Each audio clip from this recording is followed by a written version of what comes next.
Welcome to S9 TV. ముందుగా headlines చూద్దాం.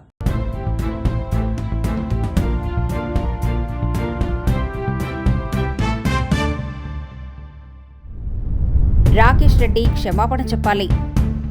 109 నవమికి ముందే రాములూరికి గిరి ప్రదక్షిణ సుమమాల. కేంద్రంలో కాంగ్రెస్ అధికారంలో లేకపోవటం వల్లనే యుద్ధం. ఎంఐఎం శాసనసభ్యులను సస్పెండ్ చేయండి. ఇంత అవగాహన లేకుండా మాట్లాడుతుంటే మంచిది కాదు. ఏం తమాషానా? ఎందుకు ఇందిరమ్మ పేరు ఏం మాట్లాడుతున్నాడు? ఆయన ఏం మాట్లాడుతున్నాడు? దానికి ఏం భాష రికార్డు ఎందుకంటే మాట్లాడుతున్నాడు? ఆయన క్షమాపణ చెప్ప ఇప్పుడు మాట్లాడేది సారా టెక్కిల గురించి మాట్లాడుకుని ఇందిరమ్మ పేరు తీస్తాడా? ఏం దయచేసి నేను సభ అధ్యక్ష, వెరీ అన్ఫార్చునేట్, ఒక గౌరవ సభ్యుడు ఇక్కడి దాకా వచ్చేటువంటి విధంగా మాట్లాడుతున్నట్టే మహిళలకు సంబంధించి, అందులో చనిపోయిన మహిళ, ఈ భారతదేశంలో వాళ్ళ నాయకుడు ఎప్పుడు అరే పేరు ఇట్లా మాట్లాడితే ఆ పేరు తీసి పెట్టేదంటే ఏమన్నట్టు పెట్టు. ఇది this is very unfortunate sir. ఆయన పేరు అరే ఎట్లా మాట్లాడతారు మీరు అంతా పూర్తిగా? ఇది వెరీ అన్ఫార్చునేట్ అధ్యక్ష. ప్రశ్న ఆయన మాట్లాడించే ప్రశ్న లేదు అధ్యక్ష. ఆయన ఇది పొరపాటు అనేదాకా మాట్లాడించే ప్రశ్న లేదు. ఎట్లా మాట్లాడతారు? ఇందిరమ్మ పేరు సారీ చెప్పాలి, అది తొలగించాలి. ఇందిరమ్మ పేరు అనేటువంటి ప్రస్తావన అది సారా టెక్నిక్ పేరు పెట్టద్దని మాట్లాడతారు. ఆయన ఎంత అన్యాయం అధ్యక్ష.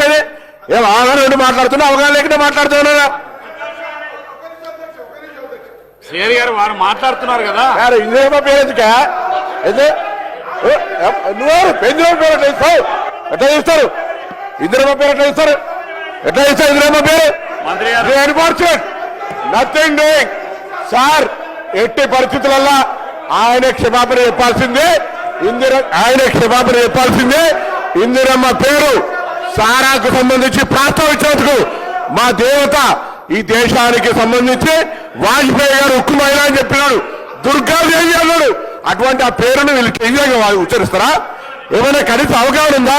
గౌరవ సభ్యుడికి అర్హత ఉందా? ఇదేం పద్ధతి అధ్యక్ష?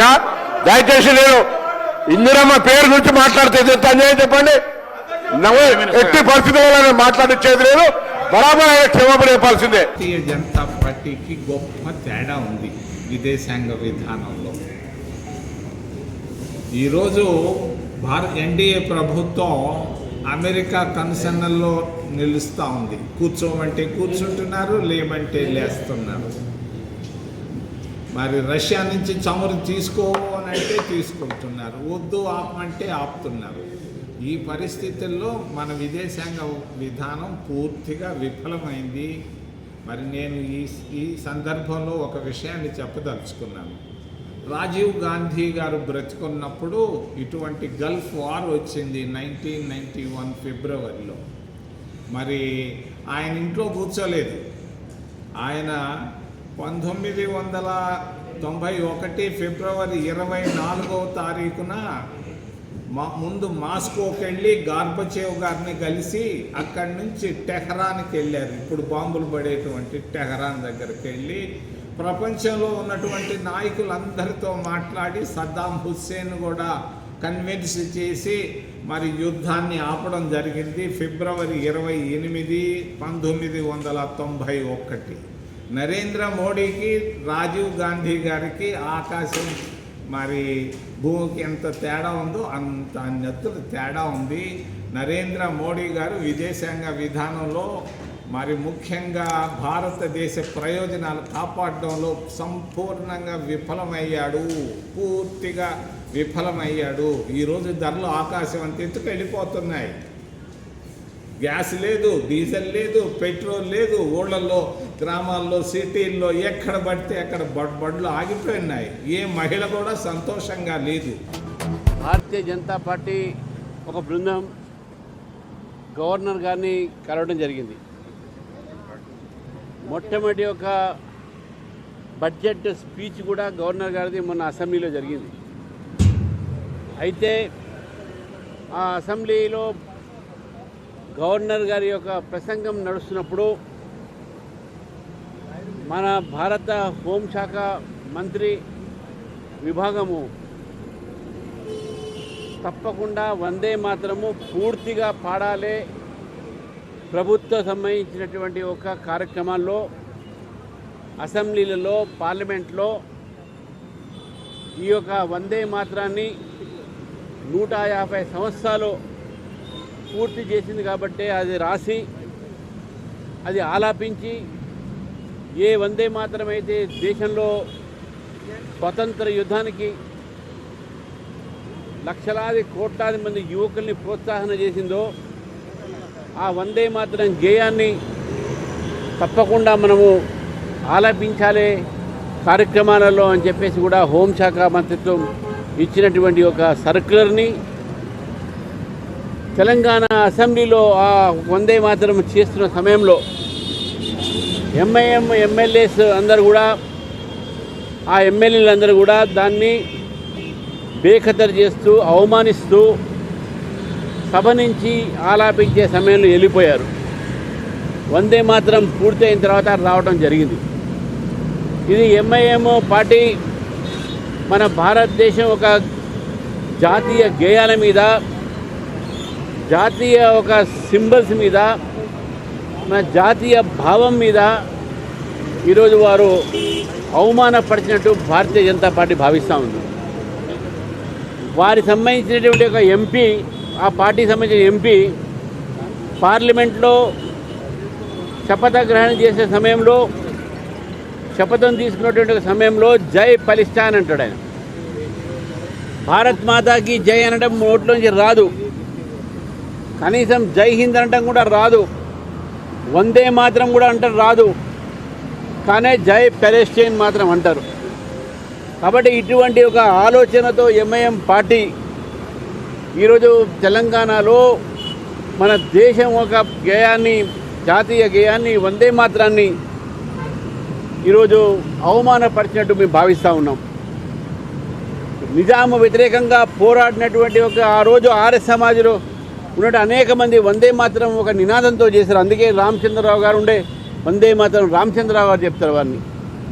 పోలీసుల దెబ్బలకు, నిజాం పోలీసు దెబ్బలకు ఆ రోజు బ్రిటిష్ ఒక గుండెలు, ఆ తుపాకీ తూటలకు గుండె ఎదురుగా పెట్టుకొని నిలబడి వందే మాత్రం అనేటటువంటి ఒక నినాదాలు ఇవ్వడం జరిగింది. మరి అటువంటి వందే మాత్రాన్ని ఈరోజు ఎంఐఎం పార్టీ అవమానపరిచినందుకు వారిని సభ నుంచి ఎమ్మెల్యేగా వారందరినీ కూడా సస్పెండ్ చేయాలి, వారందరినీ కూడా మెంబర్షిప్ క్యాన్సిల్ చేయాలని చెప్పేసి కూడా గవర్నర్ గారిని మీరు అడగడం జరిగింది. ఎందుకంటే ఉభయ సభలో గవర్నర్ గారే బడ్జెట్ సెషన్లో ఉన్నారు కాబట్టి, బడ్జెట్ ఒక స్పీచ్ ఆ జాయింట్ సెషన్లో మాట్లాడారు కాబట్టి, వారి ముందే ఈ ఘటన జరిగింది కాబట్టి వారిని స్పీకర్ గారితో మాట్లాడి వాళ్ళందరినీ కూడా, ఎందుకంటే పవర్స్ అన్నీ కూడా స్పీకర్కి ఉంటాయి కాబట్టి ఆ పవర్స్ స్పీకర్ కూడా వీరందరినీ కూడా సస్పెండ్ చేయాలి, మెంబర్షిప్తో అసెంబ్లీలో మెంబర్షిప్ని సస్పెండ్ చేయాలని చెప్పి భారతీయ జనతా పార్టీ డిమాండ్ చేస్తూ గవర్నర్ గారికి విజ్ఞప్తి పత్రం ఇవ్వడం జరిగింది. ఈ విజ్ఞప్తి పత్రం చూసిన తర్వాత గవర్నర్ గారు తప్పకుండా దీని మీద మీ స్పీకర్ గారితో మాట్లాడి ఏమేమి చేయాలో నా చట్టపరంగా నేను చూస్తానని చెప్పేసి కూడా వారు చెప్పడం జరిగింది. మన అన్ని స్టేట్ ఆఫీస్లో స్టేట్ ఆఫీస్ జాయినింగ్స్ ఉన్నాయి. ప్రదక్షిణ ఈ రోడ్డు ఓపెనింగ్ సందర్భంగా ఈ కార్యక్రమానికి చేసిన గౌరవ జిల్లా మంత్రివర్యులు, రాష్ట్ర హోంశాఖ మంత్రి వంగల్పూడి అనిత గారికి, గౌరవ దేవాదాయ శాఖ మంత్రివర్యులు శ్రీ ఆనంద్ రామనారాయణ రెడ్డి గారికి నా హృదయపూర్వక నమస్కారం.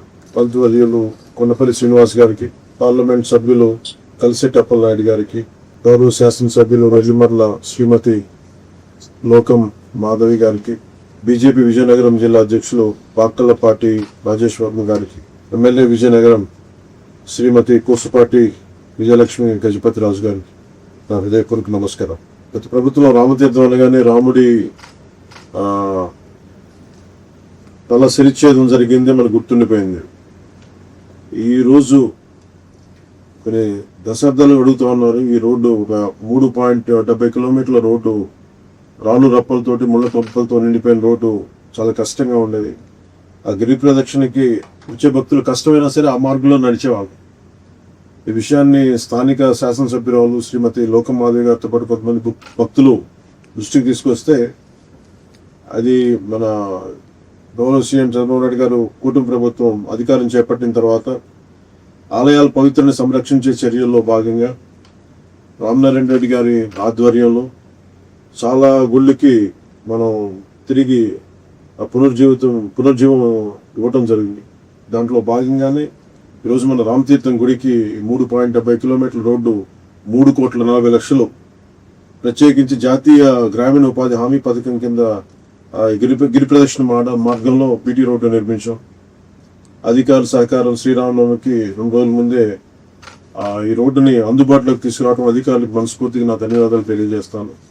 అలాగే ఏ సమస్య ఉన్నా కానీ ప్రత్యేకించి ఈ ఎండోమెంట్ సంబంధించిన ఏ సమస్య ఉన్నా సార్ చాలా పెద్ద మనసు రామనారాయణ రెడ్డి గారు సహకారం అందించడం మనస్ఫూర్తిగా వారికి నా ధన్యవాదాలు తెలియజేస్తా ఉన్నాం. కూటమి ప్రభుత్వం అధికారంలోకి వచ్చిన తర్వాత ఆలయాల పవిత్రతను కాపాడే చర్యల్లో భాగంగా గడిచిన 20 నెలల కాలంలో ఉపాధి హామీ పథకం పంచాయతీరాజ్ శాసక నిధుల నుంచి దాదాపు 40 కోట్ల రూపాయలు పైగా వెచ్చించి 22 ప్రధాన ఆలయాలకి రోడ్లు వసతి కల్పించాం. శివరాత్రికి ముందే మన మంత్రి గారు కూడా పాల్గొన్నారు, మా రామనారాయణ రెడ్డి గారు కూడా. శ్రీకాళహస్తి గిరిరక్షణ మార్గాన్ని భక్తులకి అందుబాటులోకి తీసుకొచ్చాం. కోటప్పకొండ గిరి ప్రదక్షిణ మార్గంలో రోడ్లు మంజూరు చేశాం. ఈ రోజున రాముల వారి భక్తుల కోసం రామతీర్థం గిరి ప్రదక్షిణ రోడ్డుని అందుబాటులో తీసుకొచ్చాం. రాముల వారికి విగ్రహానికి వారు శిరచ్ఛేదం చేస్తే చాలా మంది భక్తుల్లో నాకు కూడా చాలా బాధ కలిగించే పని అయింది. ఆ రోజు జరిగిన దానికి చాలా బాధ కలిగింది. కానీ ఈ రోజున ఈ రూపంలో స్వామికి సేవ చేసుకునే భాగ్యం కలగడం చాలా చాలా అదృష్టంగా భావిస్తున్నాను. గౌరవ ముఖ్యమంత్రి శ్రీ చంద్రబాబు నాయుడు గారికి, కూటమి ప్రభుత్వంలోని నాయకులందరికీ కూడా నా మనస్ఫూర్తిగా కృతజ్ఞతలు తెలియజేస్తాను. మన సాంప్రదాయాలను గౌరవించే కూటమి ప్రభుత్వం, మన సంస్కృతిని పరిరక్షించే కూటమి ప్రభుత్వం, ఆలయాల పవిత్రతను కాపాడే కూటమి ప్రభుత్వం మనస్ఫూర్తిగా భక్తుల మనోభావాలను కూడా అర్థం చేసుకుంటుంది, గౌరవిస్తుంది. అలాగే మున్ముందు ధర్మ పరిరక్షణ సంబంధించిన ఎలాంటి బాధ్యతలైనా భుజం మీద వేసుకుని ముందుకు తీసుకెళ్తామని తెలియజేసుకుంటూ ఈ కార్యక్రమంలో పాల్గొన్న ప్రతి ఒక్కరికి నా హృదయపూర్వక ధన్యవాదాలు తెలియజేసుకుని సెలవు తీసుకోండి. జై శ్రీ. ఇంతటితో వార్తలు సమాప్తం. మరిన్ని అప్డేట్స్ కోసం చూస్తూనే ఉండండి S9 టీవీ న్యూస్.